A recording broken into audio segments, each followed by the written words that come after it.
This video was really difficult to make, but we're going to try our best to do it and answer this one question. If you've got an old PC with a reasonably okay CPU from the era, like the i7-4790 in my test rig here, is it a good idea to buy a modern GPU like the RX 6600 XT, slap it in to try to game and play modern AAA titles at a rather reasonable experience, and then upgrade the CPU, RAM, motherboard down the line when you saved up a little bit more? Or should you just say scrap that and upgrade all at one go because the CPU bottleneck is going to be too bad to be worth it? So Sapphire really liked my videos, so they were sponsoring this video to make this possible with the RX 6600 XT. They wanted me to talk about their Nitro Plus cooler, and if you are buying the 6600 XT or the 67 or the 68, any AMD Radeon chip, check out Sapphire's Nitro Plus cooler because it's quite nice. Now, a lot of people don't actually know Sapphire as a brand. They're really quite good. They've been around for a very long time and they've made some of the best coolers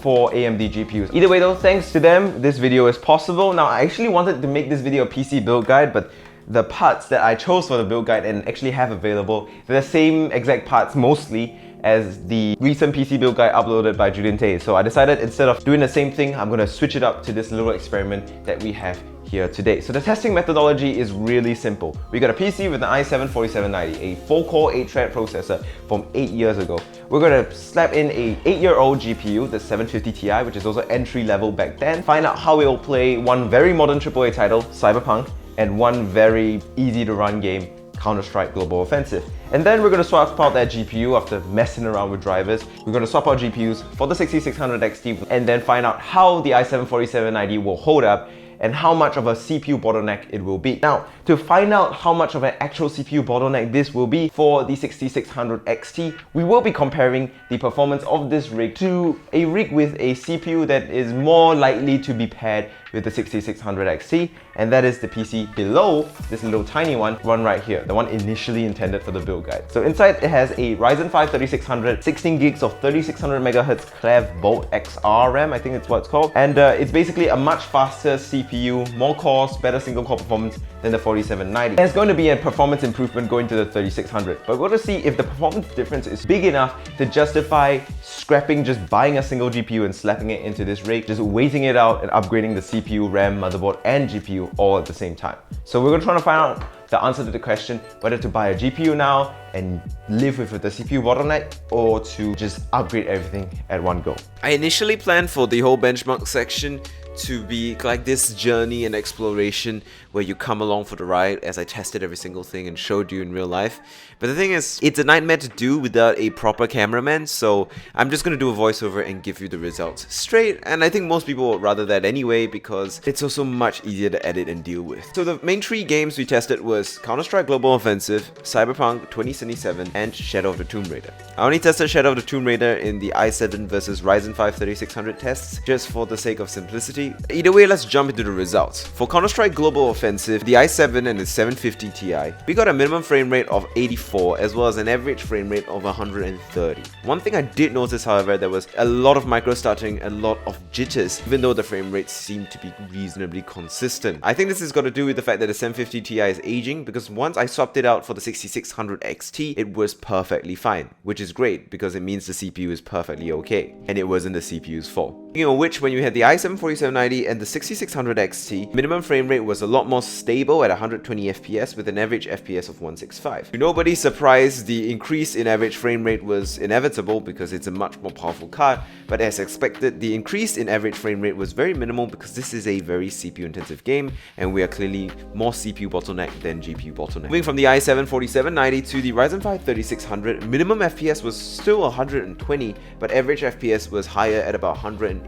However, the experience was as smooth with no jitters, no stutters, so that I guess is the most important part. If you really are hungry for FPS, you can definitely turn it down anyway, but if you are an average casual gamer who's below MGE, there's no point for you to worry about what FPS you're getting. Now, moving off to Cyberpunk, which is obviously a more interesting benchmarking experience because, well, it's much more intensive and a much more GPU focused. The results here are actually quite curious, especially when we compare the i7 and the Ryzen 5 3600s. But first, the 750 Ti. Truth be told, I was surprised surprised that it would even run at all with the GTX 1050 Ti, but thankfully it does, and with the help of AMD FSR, I could get 30 FPS when I was playing at 540p scaled up to 1080p. Obviously, this was a terrible experience with all the settings turned to absolutely the lowest, but hey, at least it's possible. A more in-depth video on this is coming really soon. I want to put the 750 Ti through really difficult tasks just to see what this old and honestly very popular GPU to this day is capable of. So make sure you subscribe for that, where I really torture this GPU. But yeah, just know that you can't really play Cyberpunk on the 750 Ti no matter how hard you try. To the 6600 XT, as expected, there was a big performance uplift. But not just that, it went from completely and literally unplayable to actually enjoyable and a reasonable experience. Ultra settings with no resolution scaling enabled, we were getting an average FPS of about 42 FPS and a minimum FPS of 35. If you turn on ray tracing medium, remember I recommended not to try to play ray tracing on the 6600 XT because it's not really built for it, and no card in this budget really is built for ray tracing. At ray tracing medium with the i7-4790, we're getting FPS of about average 35 and a minimum of 30 FPS with resolution scaling enabled at 80% and target FPS set to 30. And honestly, that is reasonably playable for a story game, and with Fidelity FX being pretty decent, the visual drop-off in quality was not so bad that I couldn't tolerate it at all. It genuinely still looked really good. However, clearly the sweet spot here is to play on ultra settings, because when you move to this Ryzen 5 3600 with the 6600 XT on ultra with no dynamic resolution scaling enabled at all, and 16 times FXAA, we're getting 61 average FPS and a minimum of 45 FPS. To be told, with this game being so GPU intensive, I was honestly quite surprised at how much performance uplift we got with a better CPU. I guess because this was probably DirectX 12, it uses a lot more CPU performance and CPU cores than expected, but then again, going from 45 FPS to 60 FPS is definitely enjoyable and noticeable in a story-based game. But at 45 FPS, it's still a very enjoyable experience on the i7 nevertheless. So I was honestly quite shocked and quite impressed at how much the Ryzen 5 3600 improved over the i7-4790. Which means if we went to a more gaming-oriented CPU like the 5600X or the 11400F, we could probably see even bigger performance uplift, which I guess is exciting to see for anyone who's upgrading GPU first and then CPU later. Settings are turned to ray tracing medium. The increase in FPS is, well, substantially reduced as expected, because why?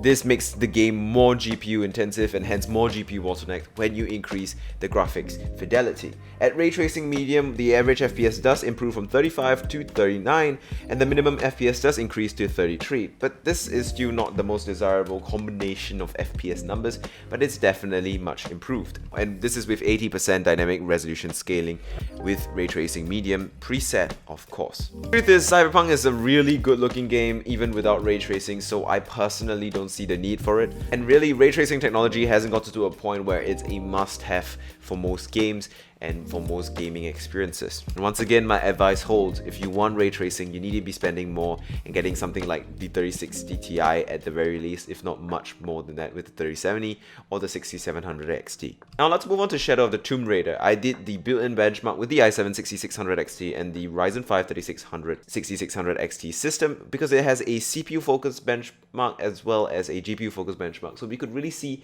how much of a bottleneck this is. And the performance numbers are on the screen and they really speak for themselves. With the 3600, we get an average FPS of 99, and with the i7-4790, we get an average FPS of 63. That's alright. I mean, it's expected to have that performance uplift. But what's more shocking is that the CPU benchmark performance numbers are massively different. From a minimum FPS of about 40 something in the CPU benchmark, it goes up all the way to 105. From the average FPS of the CPU benchmark being about 60 and 70 FPS, on the i7 side of things, it goes all the way up to 130 and 140, which is really good. So yeah, there is a drastic performance difference between even an entry-level Ryzen 5 3600 and the old i7-4790. We kind of expected that. It's a much younger CPU with very good single-core performance as well as multi-core performance, but just because it's much better doesn't really help us answer the hypothesis of this video, which is, should you buy a GPU first and slap it in with an older PC? And to determine that whether that's a good decision, we have to look at how good the experience is at the end of the day with just the i7 and a modern GPU. And I personally think that it's definitely playable. And the thing is, you can upgrade the i7 to the Ryzen 5 3600 first, but you will not be able to play Cyberpunk 2077 if you still have a 750 Ti. However, if you upgraded your 750 Ti to the 6600 XT first, then you will be able to play Cyberpunk for now, and when more money comes in, you can get a better CPU and get the full potential of your GPU later on. And going via this upgrade path will mean that you are still able to play Cyberpunk in the meantime as you wait for the upgrade to get an even better experience. This leads me to the full-on conclusion. So we've seen all those benchmarks, all those results, and I want to wrap it up in a nice, neat conclusion at the end of the video that people can skip to so they can at least learn a bit of consumer advice and make better purchase decisions if they're not willing to sit through all those benchmarks and experimentation. Which I totally understand because not everybody is a super geek that never touches grass, like me. Either way though, let's get into it. So to really give a proper conclusion, let's revisit the original hypothesis. And that was to find out whether you should buy a modern GPU like a 6600T, a modern GPU, not this one, slap it into an 8-year-old PC and game. And just upgrade your GPU first while you can to get some sort of a decent gaming experience, and then wait for a little bit more money to come in to upgrade your CPU, motherboard, RAM down the line. And I think, well, the answer to this question is not as resounding of a yes as I initially would have thought, because the bottleneck is definitely very present, about 30-40% hit to the i7 versus the Ryzen 5 3600.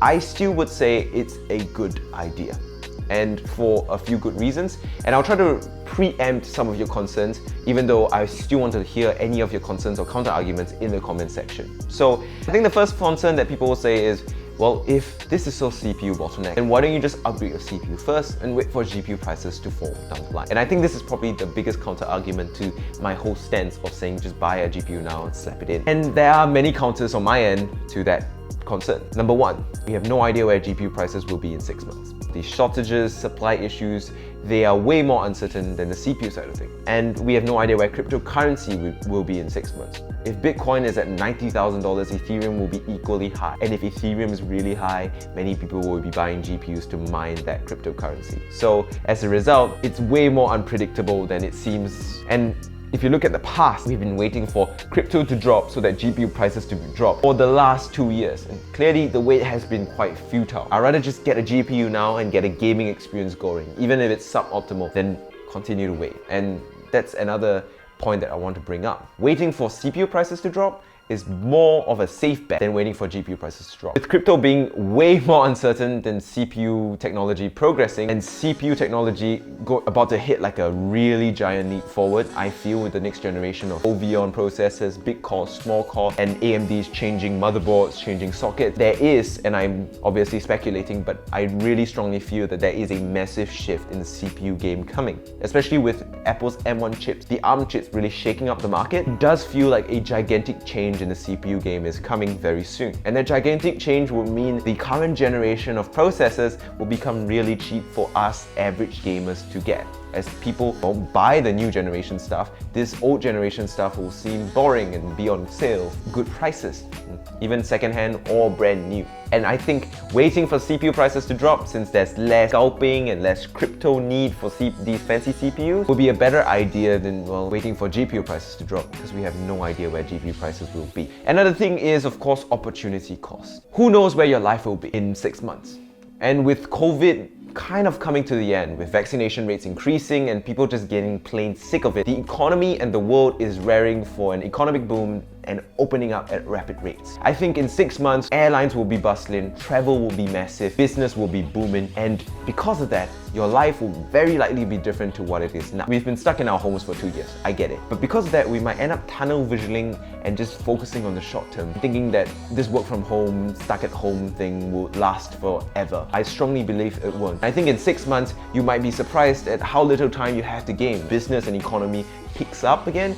You might be able to get a really good job, you might be really busy, or you might be traveling and exploring the world because you haven't had the chance to do it for the last 2.5 years. And before you say, oh, that's first world problems, not everyone can do that. Well, you're thinking about buying a 6600 XT. And if you're thinking about buying a 6600 XT, don't lie to me and say you can't travel and have a holiday, because the 6600 XT is not a cheap card. This is not a 6600 XT, I'm just holding up a GPU just for visual demonstration. So you have no idea where your life will be. Assuming you can buy a much better GPU, 6 months from now, which is not assured in the first place, will it really be better? You might get 30 more FPS in the games that you want to play. What happens if all your friends are busy and none of them have the time to play with you anymore? Or you yourself are too busy to game in 6 months because your life has changed so drastic. So because you really desperately wanted to get a little bit more value for money with your GPU purchase and you keep waiting and waiting and waiting, what ended up happening is you missed out on 6 months of, sure, not as ideal gaming experience, but still a fun gaming experience nevertheless. And that's another thing that I want to point out. I think too many of us tunnel vision and focus on the numbers and specs and getting optimal value. We also often lose sight of the big picture, which is we buy PCs and build gaming PCs to game and have fun, to experience all these audiovisual experiences because they're enjoyable. If you have plenty of time to do it in the next 4 or 5 months, why not just make these 4 or 5 months as enjoyable as possible now, instead of trying to predict a future that we are extremely unlikely able to predict accurately. That's just my stance on the whole thing, and I strongly believe that just buying a GPU, slapping it in now, and upgrading your CPU motherboard later from this experiment, even with the results, is a good idea. So essentially, after all my rambling, my point really is this. If you only have enough money to buy a GPU, just buy the GPU and upgrade your piece. Upgrade your CPU, motherboard and RAM later. So long as your CPU is of 4 cores and 8 threads and kind of younger than the i7-4790, you will be perfectly fine. And while the experience will be suboptimal, you'll still be able to play the games that you want. And I think being able to play the games that you want, maybe at a lower FPS, at a slightly less optimal experience, well, it's better than not gaming at all. Because who knows where you will be in a couple of months, and who knows where the world will be in a couple of months. We don't have a crystal ball, so let's stop trying to predict the future. Let's just try to optimize what we can have fun with now and have a good time. That is my stance on things. It's a little bit hedonistic, but in the context of gaming PCs, I think it works.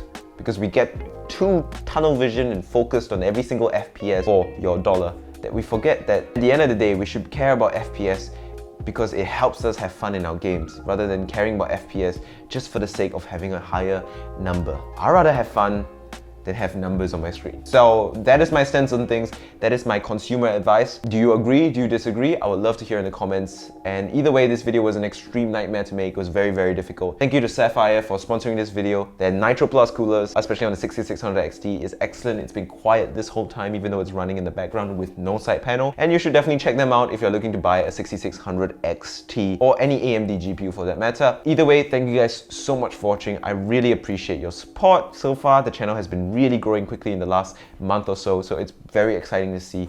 And if you want to help that continue, like, subscribe and comment. I'll see you guys next time. Adios.